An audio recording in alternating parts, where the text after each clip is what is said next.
historic development, U.S. President Donald Trump announced on Truth Social that Israel and Hamas have signed the first phase of the peace plan, calling it a crucial step towards de-escalating the two-year conflict in Gaza. Now, under the agreement, some Israeli troops will withdraw to predetermined positions and hostage exchange deal will begin. With Israel taking back its captives and Hamas releasing Palestinian prisoners, President Trump said that the hostages are expected to be released on Monday, including the bodies of those who have died. He also added that reconstruction efforts in Gaza are expected to follow soon. Israel's chief of staff has instructed troops to be ready for all scenarios and to conduct the hostage return operation with sensitivity and professionalism. Meanwhile, Prime Minister Benjamin Netanyahu called it a big day for Israel and said he will convene the government tomorrow to approve the agreement and bring all hostages home.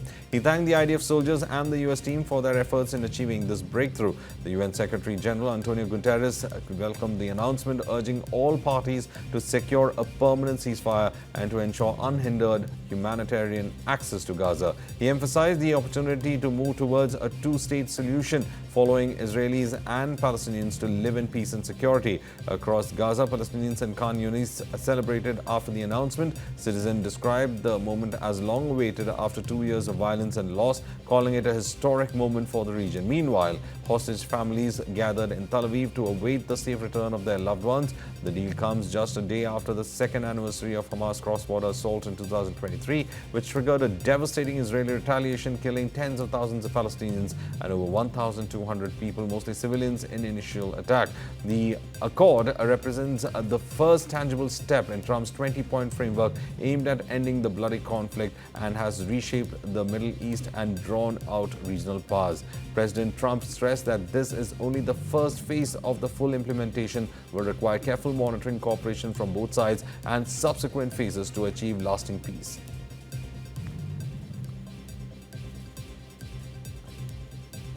I was just dealing with people from the Middle East, Arab people and other people, on the potential peace deal for the Middle East. Peace for the Middle East, it's a beautiful phrase, and we hope it's going to come true, but it's very close. And they're doing very well. We have a great team over there, great negotiators, and there are unfortunately great negotiators on the other side also. But it's something I think that will happen, got a good chance of happening.